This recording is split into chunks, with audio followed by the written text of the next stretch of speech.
दिखावा मुझे। हम पाकिस्तान का किस्मत तब्दील करेंगे। आज ये पाकिस्तान और अवाम एक थे, एक हैं और एक रहेंगे।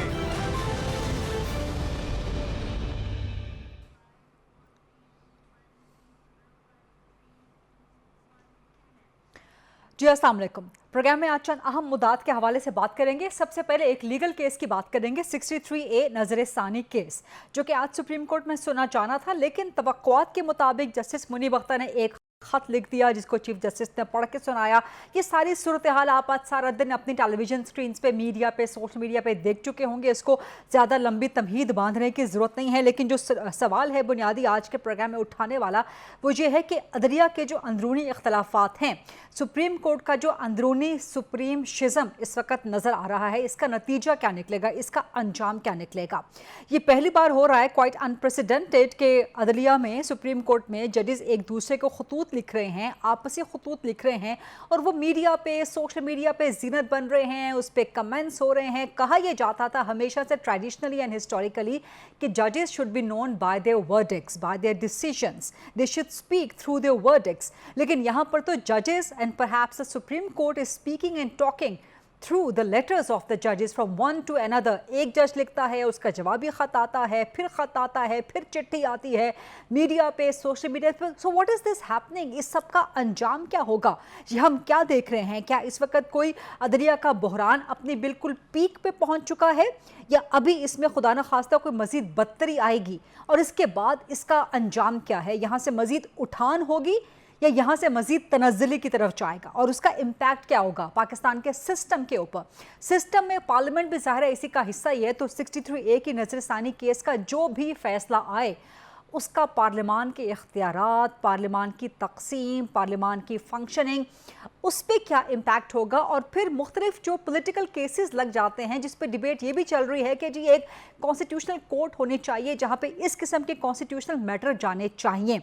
तो अगर वो कॉन्स्टिट्यूशनल कोर्ट बन भी जाती है बिलफर्ज, हाइपोथेटिकली स्पीकिंग, तो उसके बावजूद भी क्या ये तस्वुर कर लिया जाए कि जब इस किस्म के हाईली कंट्रोवर्शियल केसेस जाएंगे, जहाँ पे पॉलिटिकल स्टेक्स भी होते हैं, कानूनी स्टेक्स भी हैं, आईनी स्टेक्स भी हैं, तो क्या तस्वुर किया जाए या ख्याल रखा जाए कि मुआशरे में इस वक्त जो तकसीम पैदा हो चुकी है, जो डिवाइड है, क्या वो ब्रिज करने में कोई मदद मिलेगी, या मज़ीद ये गैप, ये डिवाइड, ये तकसीम मज़ीद बढ़ता हुआ नज़र आएगा? ये बड़े अहम सवाल हैं। और इस 63A नज़रसानी केस का फ़ैसला अगर हुकूमत के हक़ में आ जाता है, तो क्या उनके पास नंबर्स पूरे हो जाएंगे? फिर वो आईनी तरमीम क्या हो सकेगी, जिसकी मुखालिफत ख़ास तौर पे पाकिस्तान तहरीक इंसाफ बड़ी शद्दोमत के साथ कर रही है। और इंटरेस्टिंगली इनफ, आज जो एतराज़ पाकिस्तान तहरीक इंसाफ ने उठाया 63A के बेंच के ऊपर, एग्जैक्टली मिनोअन वही एतराज़ जस्टिस मुनीब अख्तर का भी था। तो ये एक बड़ा इंटरेस्टिंग कोइंसिडेंस है। इसके अलावा कुछ पॉलिटिकल मैटर्स भी होंगे, उन पर भी बात करेंगे, बट अगेन वही पॉलिटिकल मैटर्स कल्मिनेट होते हैं लीगल मैटर्स के अंदर। मामला ये है कि जी पाकिस्तान तहरीक इंसाफ एहतजाज करना चाह रही है पूरे मुल्क में, जगह जगह पे, और हुकूमतें, ख़ास तौर पे जो PMLN की हुकूमत है, जो इत्तेहादी हुकूमतें हैं, वो इन एहतजाजों को होने की इजाज़त नहीं देना चाहती और नहीं दे पा रही और नहीं दे रही।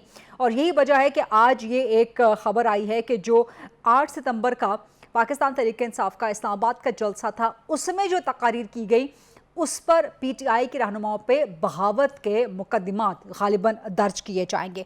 तो ज़ाहिर है सियासी मामलात भी हैं, उसके कानूनी इम्प्लिकेशंस भी हैं, और एक तरफ तो PTI के लोगों पे, रहनुमाओं पे बगावत के मुकदमात, और दूसरी तरफ जो PTI की अपनी क़यादत है, मरकज़ी क़यादत, जो बानी PTI है इमरान खान, वो अपनी ही लीडरशिप से खुश नहीं हैं। आज वो बड़े सख्त बरहम हुए हैं अडियाला जेल में, और उन्होंने गंडापुर पे सख्त बरहमी का इजहार किया, और एक तरह से उनको डरपोक करार दे दिया, और कहा कि अगर वो लियाकत बाग पहुंच जाते तो बहुत बड़े लीडर बन जाते। बैरिस्टर गौहर पे बहुत नाराज़ हुए हैं रिपोर्टेडली, और एक तरह से फिर इंदिया दिया है कि बैरिस्टर गौहर को फारिग कर देना चाहिए, वो किसी काम के नहीं हैं, और कोई वो इसमें कामयाब नहीं हो रहे एहतजाज करने के लिए। तो लगता यह है कि PTI की वो लीडरशिप जो इस वक्त जेल से बाहर है, वो इमरान खान को जेल से बाहर निकालने में एक तवील अरसे तक कामयाब नहीं हो पाएगी। बहरहाल इन्हीं मामलात के हवाले से प्रोग्राम के फ्लोर को डिबेट, डिस्कशन, क्वेश्चन आंसर्स के लिए ओपन करते हैं। मेरे साथ मौजूद हैं अख्तर औसाफ साहब, मुल्क के मशहूर व मारूफ माहिर कानून हैं, साबिक अटॉर्नी जनरल रह चुके हैं। हसन रजा पाशा साहब, मुल्क के मशहूर व मारूफ माहिर कानून हैं, पाकिस्तान बार काउंसिल की एग्जीक्यूटिव कमेटी के साबिक सरबराह भी रह चुके हैं। शहबाज खोसा साहब मरकज़ी सरकर्दा रहनुमा है PTI के और मुल्क के बड़े ज़बरदस्त माहिर कानून भी हैं, वकील हैं। और थोड़ी ही देर में अली गौहर बलोच साहब भी ज्वाइन कर लेंगे, PMLN के मरकज़ी सरकर्दा रहनुमा हैं। अख्तर औसाफ साहब, सर मैं आपकी तरफ आऊँगी। ये जो आज हुआ है 63A में जिस तरह से ख़त लिखा गया है, उससे पहले जस्टिस मंसूर अली शाह साहब का ख़त था, फिर उसका एक जवाबी ख़त था चीफ जस्टिस काजी फ़ाइज़ ईसा का, और चीफ जस्टिस के ख़त को बुनियाद बना के आज जस्टिस मुनीब ने एक ख़त लिख दिया।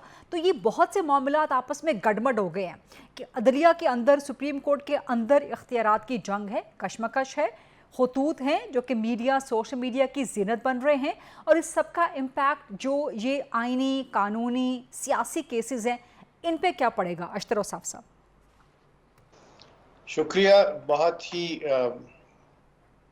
फिक्र अंगेज मामलात हैं। मैं पाशा साहब से ये बात कर रहा था कि हमारे मुल्क में अब जो है नेवर अ डल मोमेंट वाली सिचुएशन है। हर वक्त चेंजेस आ रहे होते हैं और एक हिजान की कैफियत है। दुरुस्त। ये अल्लाह की मेहरबानी है, अल्लाह का शुक्र है कि हमारी मईशत बेहतरी की तरफ चल पड़ी है। वरना इस पॉलिटिकल हिजान में और जो एक ऐसी सिचुएशन है जिसके अंदर प्रेडिक्टेबिलिटी कोई नहीं, कोई भी मुआशरा या कोई हुकूमत या कोई स्टेट जो है वो इकोनॉमिक स्टेबिलिटी की तरफ नहीं जा सकता। लेकिन मुबारकबाद to the government, to the bureaucrats, to everybody कि ये बेहतरी की तरफ चल पड़े हैं। याद रखिए कि इदारे जो हैं वो कोई आइलैंड्स नहीं होते, वो जजीरा नमा नहीं होते, वो मुल्क के अंदर ही जो सिलसिले बन रहे होते हैं उसी से वो मुतासर भी होते हैं। भले आप कहते रहें कि आप सोशल मीडिया नहीं देखते, आप टीवी नहीं देखते, आप अखबार नहीं पढ़ते, लेकिन जजेस इन चीज़ों से मुबर्रा नहीं है। जिस तरह का पोलराइजेशन इतना ज़्यादा हो गया है और ये जो कंटेनर के ऊपर सारे सिलसिले शुरू हुए, वो फिर कंटेनर से उतर के घरों में और घरों से निकल कर सड़कों पे और सड़कों से सोशल मीडिया की जीनत बनते चले गए हैं। यही अब रिफ्लेक्शन है इन द कोर्ट। वहाँ पे भी पोलराइजेशन, और आपने जो लफ्ज़ यूज़ किया उसको मैं थोड़ा सा आगे लेके चला जाऊँगा। ये एक ऐसी डिवाइड है जिस तरह के जिसको ब्रिज करने के लिए मेरा ख्याल है कोई मौजूद ही नहीं है। ब्रिज जो हैं वो बिल्कुल ठंडे दिल से बनाए जाते हैं।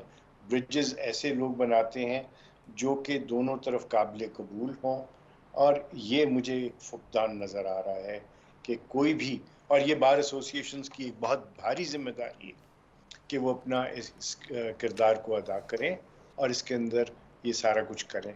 याद रखिए कि किसी भी मुल्क में लोग जो हैं वो सबसे बड़ी अदालत की तरफ देखते हैं इंसाफ के लिए, एतमाद के लिए भी। जी, इंसाफ जब मिलेगा तो एतमाद बढ़ेगा।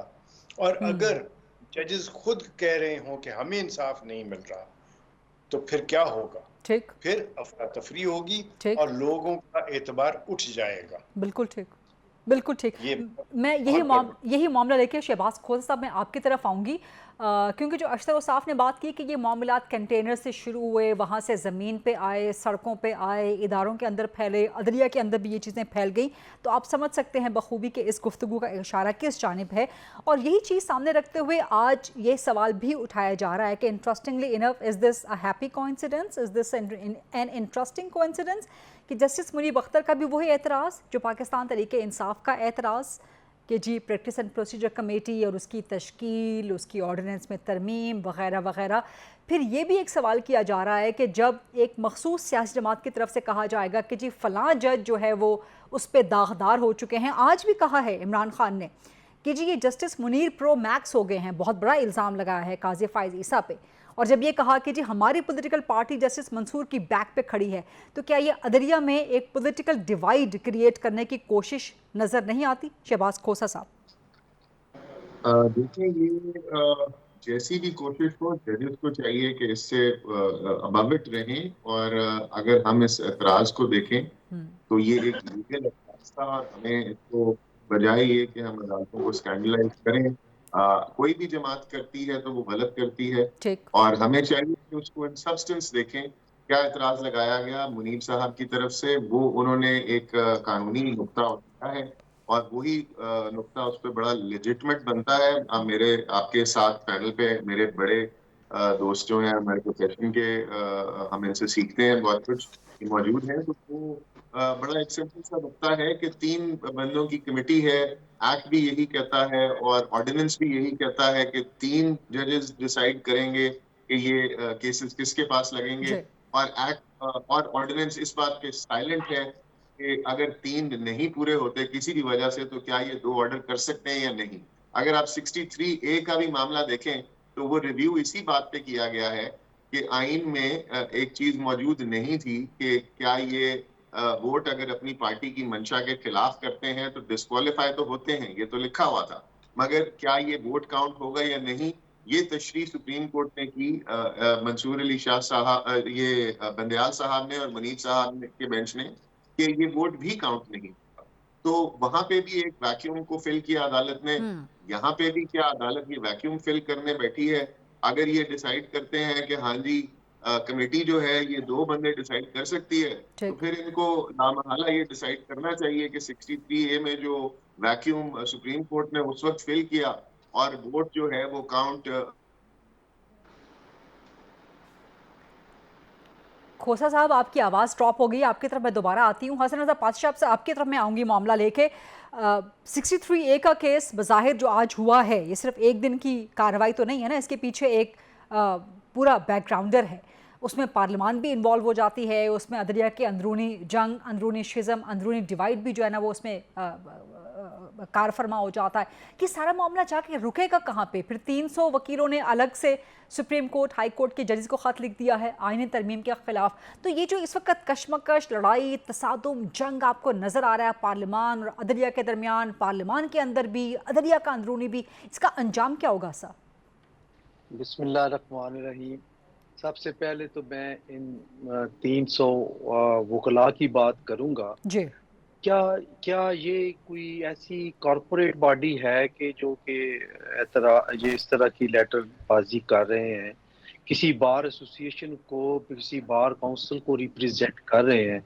हमने देखा है कि यही 300 वकला जिनके नाम आते हैं, ये मखसूस एक मकसद के लिए, कुछ जजेस को बैकअप करने के लिए ये आते हैं। और बार काउंसिल एक्ट जो है वो किसी इंडिविजुअल की बात नहीं करता, वो एसोसिएशन की बात करती है, काउंसिल की बात करती है। स्टैट्यूटरी बॉडीज आपकी इलेक्टेड नुमाइंदे मौजूद हैं जो कि वोट लेके आते हैं। हर साल बार एसोसिएशंस में इलेक्शन होते हैं और वहां से मुंतखब क़यादत आती है और वो फिर उनकी बात का वजन होता है। ये इंडिविजुअल कैपेसिटी में आप एक बात करते हैं तो बेशक वो ठीक बात कर रहे हो, आपको चाहिए कि आप जो जहां भी हैं अपने बार एसोसिएशन के प्रेसिडेंट से के जरिए से बात करें, वो ज्यादा बेहतर है। और जो नज़्मो ज़ब्त का तकाजा भी यही है। जनाब मुश्तर औसाफ अली साहब हमारे बड़े सीनियर हैं, बहुत कुछ वाकई इनसे हम सीखते हैं। ये भी इस बात को एंडोर्स करेंगे कि ये आप एक से पैरेलल बार एसोसिएशन या बार काउंसिल नहीं चला सकते। अब बात आ गई आर्टिकल 63A के केस की, तो ये आखिर मुझे समझ नहीं आ रही कि इसकी जो रिव्यू पिटिशंस है इसकी फिक्सेशन से क्या होगा। अगर बेंच आप देखें कि 90% 95% रिव्यू पिटिशंस खारिज होती हैं और वो बेंचेस हमेशा उसी फैसले को कायम रखते हैं जो ओरिजिनल केस में किया हुआ होता है, अनटिल एंड अनलेस कोई ऐसी आईनी तौर पे कोई ऐसी कोई चीज आ ना गई हो, कोई नई एविडेंस ना आ गई हो जिसकी बुनियाद पे उसको रेक्टिफाई करना हो, अदरवाइज वही फैसला बाहर रहता है। ठीक है, जब वो फैसला आया बहुत सारे कानूनदानों ने ये बात की कि ये it amounts to be rewriting of the constitution, लेकिन अगर ये नहीं भी बनता, अगर ये बेंच 5 रुकनी बेंच बैठा है और इसमें आथर जज साहब बैठ जाएं और वहां पे कन्विंस करें उन पिटिशनर को जो रिव्यू में आए हैं कि इसमें ये जो लिखा था इसका मकसद क्या था, और क्या आप पार्लिमान को, सारी पार्लिमान को आप करप्ट समझते हैं कि हमने सिर्फ ये रोकने के लिए किया है? हाँ, आज मौका है, आज एक अमेंडमेंट प्रपोज कर रही है गवर्नमेंट, उसकी नीयत की तरफ में नहीं जाता कि उसकी मेलाफाइडी है या बोनाफाइडी है। आए तमाम पॉलिटिकल पार्टीज बैठे, वकला की मुंतखब क़यादत बैठे और देखे कि क्या बेहतर हो सकता है, मशावरत करें। हो सकता है आपकी तजवीज जो है वो कैरी कर जाए और वो अमेंडमेंट में आ जाए। तो मैं नहीं समझता कि एतराज बराए एतराज करने से आप अपने मकासद का हल करेंगे। आप देखिए जितना भी आप एतराज बराए एतराज करते हैं उसका जो एंड रिजल्ट है वो बड़ा नेगेटिव आ रहा है, और ये इस सिस्टम के लिए सारा खराब।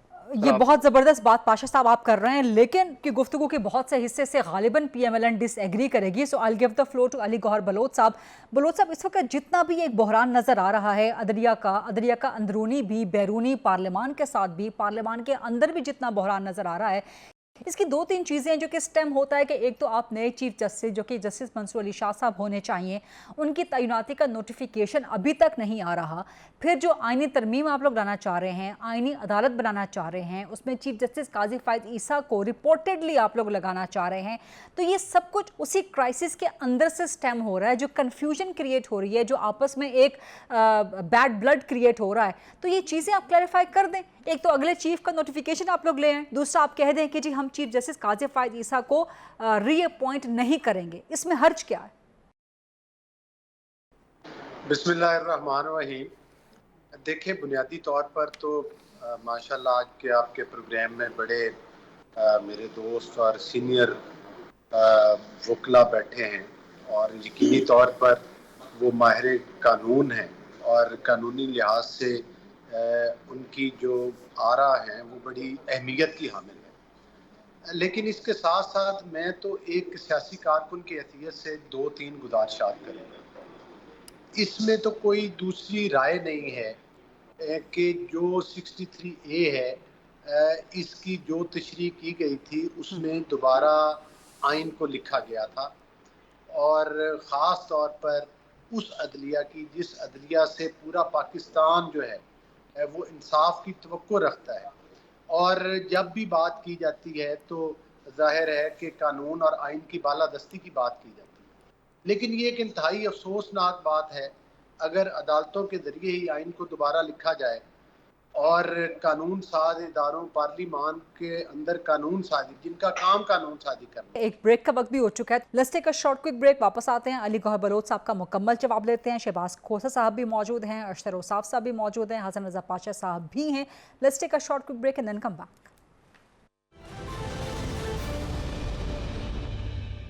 जी, welcome back after the break. Ali Gauhar Baloch साहब, आपका कनेक्शन डिस्टर्ब हो गया था, so please continue your answer.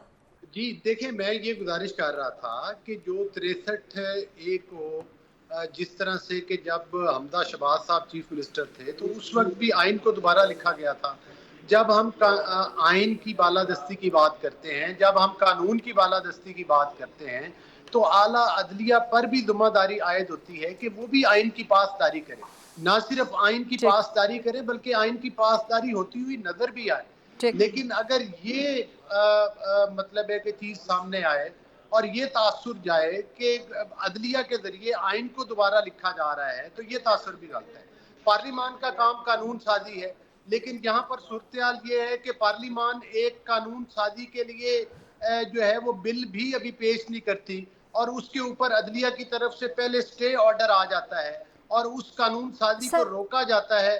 तो ये भी दुरुस्त नहीं है, ये भी दुरुस्त नहीं है अली गौहर साहब जो आप कह रहे हैं। लेकिन इसके साथ साथ आपकी मुखालिफिन तनकीद करते हैं कि अगर कानून साजी का मकसद आपके मखसूस सियासी मफादात हों और ऐसे मफादात के आप एक तरमीमी ऑर्डिनेंस कर रहे हैं, उसकी मर्जी के मुताबिक अपनी मर्जी का केस लगवाना चाहें, अपनी मर्जी के बेंच से अपनी मर्जी का फैसला लेना चाहें, तो वो कहते हैं कि ये भी गलत है। देखिए, मैं आपको एक छोटी सी मिसाल देता हूँ। ये तो अभी हर तकरीर में और हर जलसा के अंदर PTI के मतलब है लोगों की तरफ से जो तकारीर की गई मखसूस जजेस की सपोर्ट में और उसी तरह के फैसले होते हुए नजर आए, तो मैं तो समझता हूँ कि जिस तरह से आप पहले बता रही थी कि जो हमारे आने वाले चीफ जस्टिस हैं सुप्रीम कोर्ट के, उनकी शख्सियत को तो एक पार्टी ने मुतनाज़ बना के रख दिया। बिल्कुल ऐसा ही है, बिल्कुल ऐसा ही है। लेकिन उसका भी एक चीज स्टेम होती है ना कहीं से। आपने नोटिफिकेशन में इतनी ताखीर कर दी, आप नोटिफिकेशन ले आते। जैसे काजी साहब का नोटिफिकेशन हुकूमत ने पहले जारी कर दिया था, कोई 2 या 3 महीने पहले, नंबर 1। नंबर 2, आप ये वजाहत कर दें कि जो आईनी अदालत अगर बनेगी भी उसमें हम काजी साहब को रीअपॉइंट नहीं करेंगे, इसमें हर्ज क्या? देखें, बात ये है कि पार्लिमान का काम कानून साजी करना है। पार्लिमान का काम जो है आइन में तरामीम लेकर आना है जो मुल्क के मफाद में हो और सर, ये मेरा सवाल आइन से मुतसादिफ ना। ये मेरे सवाल का जवाब नहीं। मैं उसी तरफ आ रहा हूँ। देखिए, पहली बात तो ये है कि जब तक जो अभी हमारे चीफ जस्टिस हैं उनकी मुद्दत पूरी नहीं हो जाती, उससे 1 दिन 2 दिन पहले भी नोटिफिकेशन हो सकता है और उससे पहले हुए भी हैं।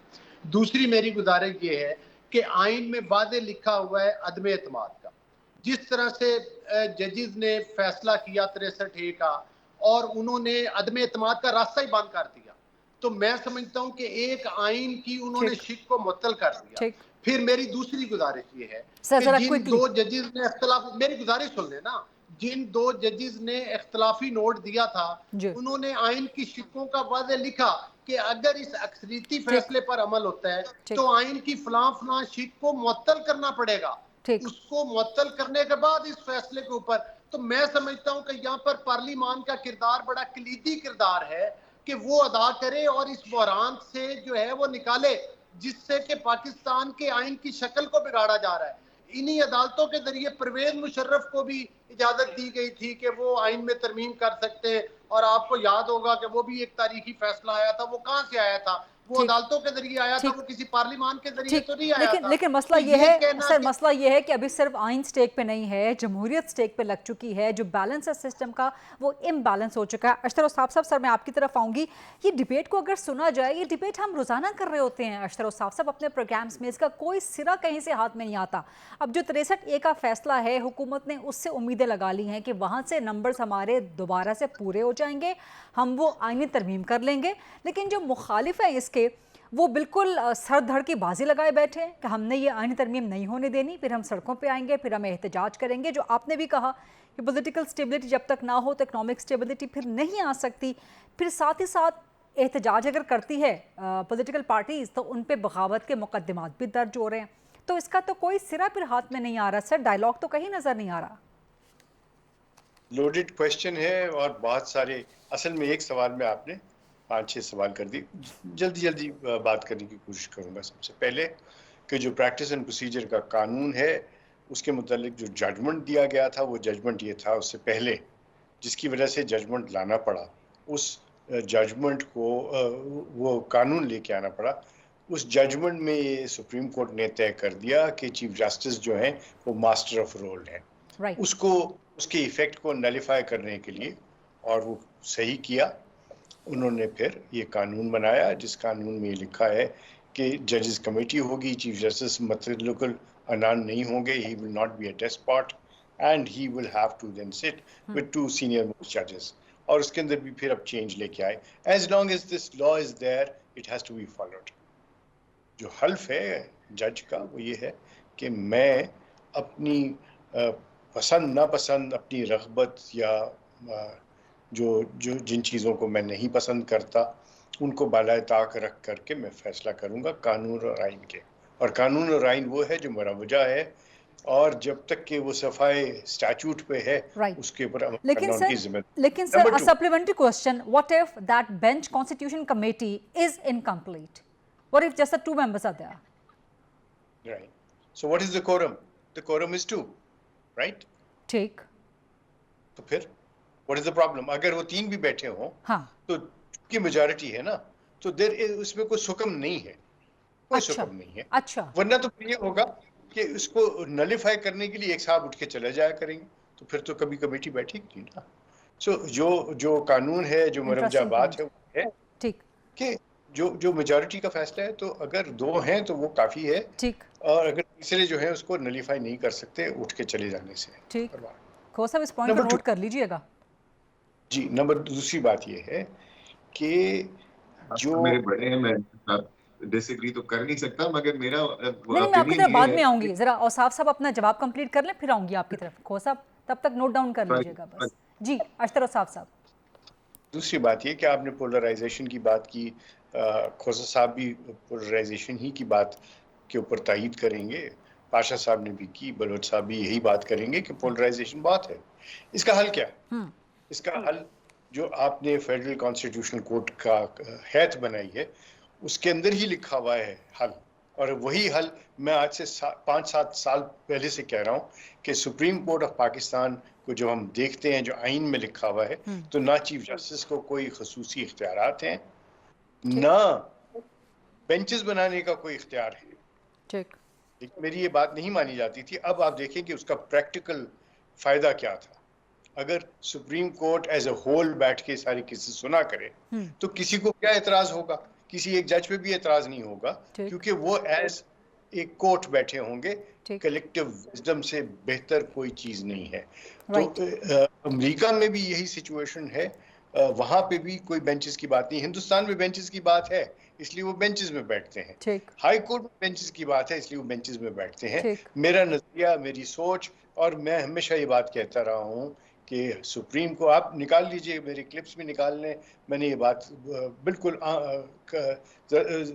बहुत जोर से कही हुई, कई दफा कही हुई है कि सुप्रीम कोर्ट जो है should be sitting as a whole, all जजेस should be hearing every case. Right, interesting point. ये जो पॉइंट्स आपने जो लीगल और फेडरल कॉन्स्टिट्यूशनल कोर्ट जो है उसमें भी तो ये है जो बनेगी, उसमें यही होगा कि वो एज अ होल सुना करेंगे, एज ए कॉलेजियम सुनेंगे, एज ए बॉडी सुनेंगे, not as individuals, not as benches. And the chief justice will be by rotation. उसके पास ये इख्तियार ही नहीं होगा बेंच बनाने का, तो मुताज़ा कौन होगा?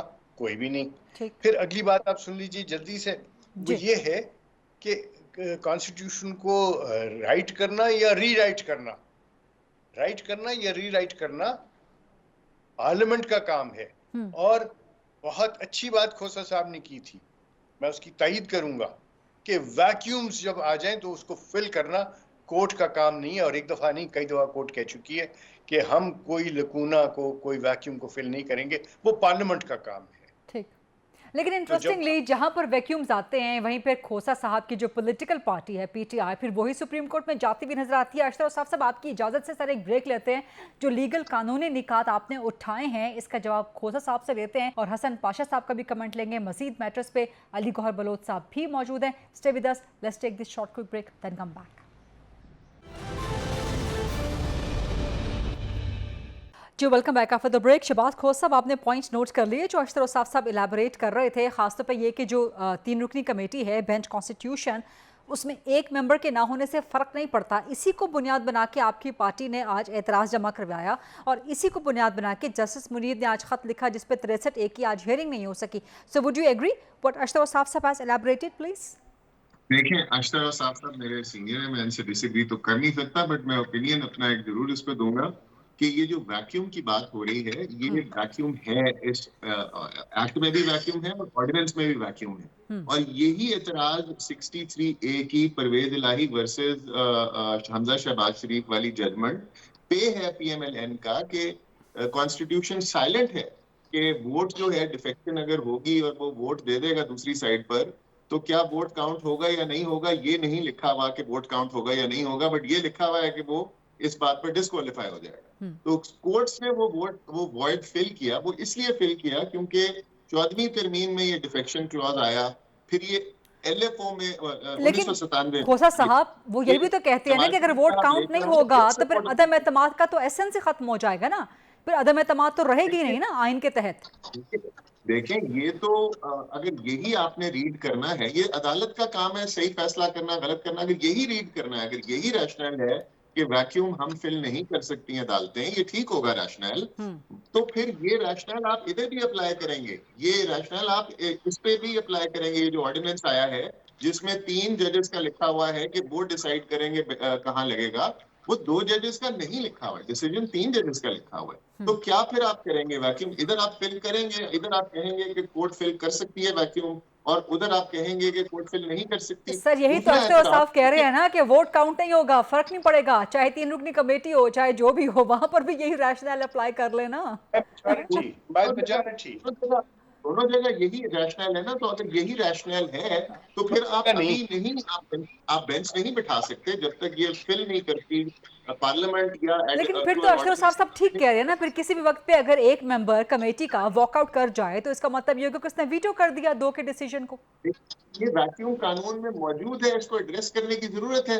अब आप अगर आप पीछे जाके देखेंगी 14वीं तरमीम में ये नवाज शरीफ साहब डिफेक्शन क्लॉज लेकर आए, इससे पहले तो एग्जिस्ट ही नहीं करती थी। और ये बैकग्राउंड ये था कि पीपल्स पार्टी की गवर्नमेंट पीपल्स पार्टी के वोट यूज करके गिराई गई, और उसके बाद मियां साहब की गवर्नमेंट आई तो उन्होंने इसको डिफेक्शन बना दिया, और मोहतरमा ने 17 सीटों के साथ एग्री किया कि रोड क्रॉसिंग नहीं होनी चाहिए। फिर मुशर्रफ साहब LFO में उन्होंने इसको अमेंड कर दिया, क्योंकि उन्होंने पेट्रियट्स को साहब को वजीर आज़म बनाना था, अपनी सेनेट बनानी थी। फिर 2010 में 18th कॉन्स्टिट्यूशनल अमेंडमेंट में इन्होंने दोबारा उसको टाइट किया कि डिफेक्शन नहीं होनी चाहिए। आज 2024 में ये कहते हैं डिफेक्शन होनी चाहिए या फ्लोर क्रॉसिंग होनी चाहिए। ये कैसे है? नंबर 1। नंबर 2 ये कि इतनी जल्दी क्या है? मिलिट्री कोर्ट्स के केसेस में अभी 100 से ऊपर लोग जो है जेलों में पड़े हैं, वहां आप केस लगा नहीं रहे हैं चीफ जस्टिस साहब हमारे, मगर ये केस 63A वाला जो है ये अगले सर ये भी 2 साल के बाद लग रहा है सर। वो 2 महीने के बाद तो आज लगा और कल पे डाल दी डेट। ये एकेडमिक एक्सरसाइज रह गई है। 63A का जो केस है परवेज इलाही वर्सेस हमजा शहबाज, इसमें ना तो हमजा शहबाज साहब चीफ मिनिस्टर बन सकते हैं दोबारा से, और ना ही परवेज इलाही बन सकते हैं। ये एकेडमिक एक्सरसाइज रह गई है। अगर ये एक आम केस हो, मेरे साथ मेरे सीनियर मौजूद हैं, इनसे पूछिएगा, तो सुनती नहीं है, कहती है ये तो एकेडमिक एक्सरसाइज है, बाद में आप लेके आएंगे, अभी एक दिन छोड़ के अगले दिन। तो ये रूमर्स जब आप इस तरह के फैलेंगे कि जी ये अपने लिए करना चाहते हैं, कॉन्स्टिट्यूशन कोर्ट के नंबर पूरे करना चाहते हैं आईनी तरमीम के, जब सिंध के मसाइल बिलावल साहब अदालतों के खिलाफ जंग पे चल पड़ेंगे, जब मंसूर अली, अभी एक और रूमर भी चल रहा है कि ये चीफ जस्टिस सुप्रीम कोर्ट का मंसूर अली शाह साहब को नहीं बनाना चाहते, जस्टिस अमीनुद्दीन को बनाना चाहते हैं। तो जब इस तरह की ये बातें पार्लियामेंटेरियंस की तरफ से आएंगी तो फिर इसमें डिबेट तो होगी, इसमें रेजिस्टेंस तो आएगी, और अगर आप इसी चीज को साफ और शफाफ करें तो हो सकता है सारे लोग ठीक है। ये जो एप्रीहेंशन आपने कास्ट की है जस्टिस मंसूर शाह की जगह नहीं, गालिबन जस्टिस अमीन को बनाना चाहती है हुकूमत चीफ जस्टिस, इसका जवाब आगे चल के अली गौहर साहब से लेंगे। और ये भी कि 63A के केस का फैसला आ जाए तो हमजा शहबाज ना तो वज़ीर आला बन सकते हैं ना परवेज इलाही, तो फ़ायदा क्या है इसका अली गौहर साहब से आगे चल के जवाब लेंगे। लेकिन coming to you Hasan Pasha साहब, सर आपका पॉइंट ऑफ व्यू क्या है कि जो बेंच कॉन्स्टिट्यूशन कमेटी है, does it has to be 3 member committee, या एक मेंबर ना भी हो तो भी बेंच कॉन्स्टिट्यूट हो जाएगा? और अगर कल जस्टिस मुनीब नहीं बैठते, बेंच रिकॉन्स्टिट्यूट हो जाता है, तो इस केस का जो भी फैसला आएगा क्या वो कंट्रोवर्शियल नहीं हो जाएगा? पाशा साहब, मैं समझता हूं कि अगर आप इस एग्जाम्पल को सामने रखते हुए जस्टिस मुनीब अख्तर साहब बिल्कुल ही रूठ जाते हैं और वो किसी भी कमेटी में नहीं बैठते, तो क्या सुप्रीम कोर्ट सारी डिसफंक्शनल हो जाएगी? देखिए, ये 3 मेंबर्स की कमेटी है और इसमें जो कोरम है वो 2 जजेस पे मुश्तमिल जो है वो मुकम्मल हो जाता है। और अगर तीसरे जज साहब नहीं आते और वो फिर कि इस वजह से फॉर इनडेफिनिट पीरियड आप मामले को लिंगर ऑन नहीं रख सकते, और फिर सुप्रीम कोर्ट सारी की सारी इस इंतजार में रहेगी कि जब कब 3 बैठेंगे, कब ये फैसला होगा, तो ये तो मुनासिब नहीं है। उनको उस 3 रुकनी कमेटी में बैठ के अपना डाइसेंटिंग नोट दे देना चाहिए, और तारीख की सिमत दुरुस्त रखने के लिए ये सबसे अच्छा तरीका होता है कि आप वहां बैठ के डिफरेंस ऑफ ओपिनियन रिकॉर्ड पे ले आए, ताकि आने वाले सालों में कम से कम ये बात हो सके कि जस्टिस मुनीब अख्तर साहब कितने अपराइट जज थे कि उन्होंने तमाम तर दबाव और प्रेशर को मद्देनजर रखते हुए किसी को खातर में नहीं लाया और उन्होंने अपना डाइसेंटिक व्यू दे दिया। तो मेरा ख्याल ये है कि ये मामला 3 रुकनी कमेटी करनी चाहिए, और अगर वो नहीं बैठते तो मैं बिल्कुल जनाब इश्तरसाफ अली साहब की जो ओपिनियन है उनको जो है वो सेकंड करता हूं कि कोरम 2 मेंबर से पूरा हो जाता है और ये सुप्रीम कोर्ट की को फंक्शनल रखने के लिए इसको आप जारी रख सकते हैं। अदरवाइज तो फिर ये एक ऐसा वैक्यूम आएगा कि इसके लिए फिर एक और ऑर्डिनेंस आएगा और क्या हम ऑर्डिनेंस खेलते रहेंगे। ठीक, हसन रजा पाशा साहब का, अशतर औसाफ साहब का, शहबाज कोथर साहब का, अली गौहर बलोच साहब का बहुत शुक्रिया। ये था आज का programme. I'll see you tomorrow 8 o'clock on GTV। अल्लाह हाफ़िज़।